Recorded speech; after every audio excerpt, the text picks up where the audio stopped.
et amener l'âme du tumulte des sens et des sensations vers le repos et la vertu.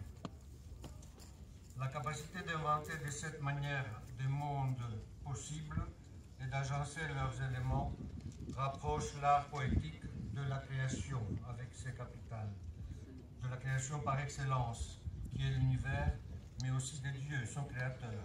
Ce n'est certes pas un hasard si la langue grecque, à travers la pensée théologique de l'Église orientale, nomme avec bonheur ce Dieu créateur Piétis. Poète, c'est lui qui fait, et elle le célèbre en tant que tel dans la splendeur du chant de l'hymnographie byzantine. C'est aussi aux accents de la poésie que la lutte des Grecs pour gagner leur indépendance de 1821 à 1829 trouva son expression la plus immédiate, la plus haute et en même temps la plus populaire, alors que le poète des Antes, Andreas Calvos, composé et publié à Genève, puis à Paris en 1824 et en 1826, des odes enflammées exaltant la bravoure retrouvée et l'héroïsme des Grecs, ses compatriotes, pour leur liberté, et notre poète des Antes, Dionysios Solomos, saluait depuis son île un devoir inspiré la figure sublimée de la liberté combattante, identifiée à la Grèce elle-même. C'est cette composition poétique qui deviendra quelques années plus tard l'hymne national grec que l'on entonne encore aujourd'hui. La poésie tue de tous les combats, accompagnant le peuple grec dans ses revendications de liberté et de justice pendant les périodes heureuses de son histoire, comme dans le plus sombre.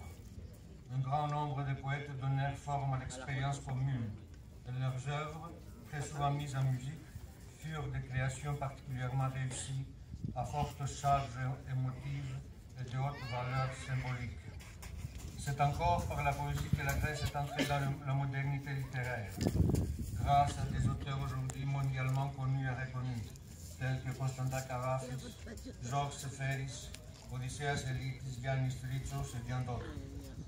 Dès lors est-il étonnant que deux prix Nobel de littérature aient été décernés à des poètes de la Grèce contemporaine, à Georges Seferis en 1963 et à Odysseas Elitis en 1979.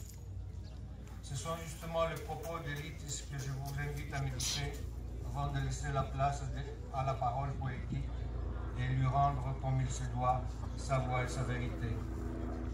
La poésie a été faite pour corriger les erreurs de Dieu, ou alors, sinon, pour montrer combien a été erronée notre propre conception du don qu'il, Dieu, nous a fait.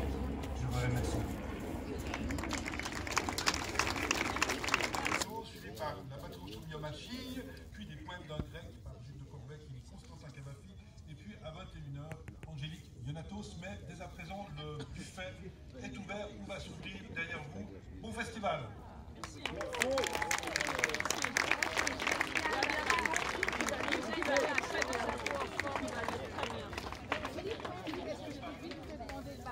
Que vous allez lire un peu. Alors je vais lire. J'ai entendu Angélique Ionatos cet été en Grèce sur France 24, c'était une surprise. Elle parlait des migrants, de la honte qu'elle avait de l'Europe du fric.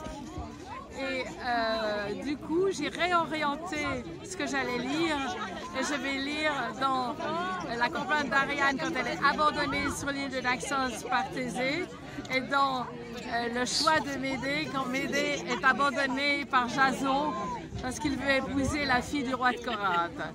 Alors, puis ensuite, je terminerai par quand la terre sera blanche, un tout petit peu plus serein après des moments d'abandon terribles de ces deux héroïnes. Ah. Eh bien, je vous remercie beaucoup, Madame Junot. Hein, Junot, voilà. Merci. Merci beaucoup. Bien. Toi, tu bois rien? Mais si, je... Il n'y a pas à manger là-bas.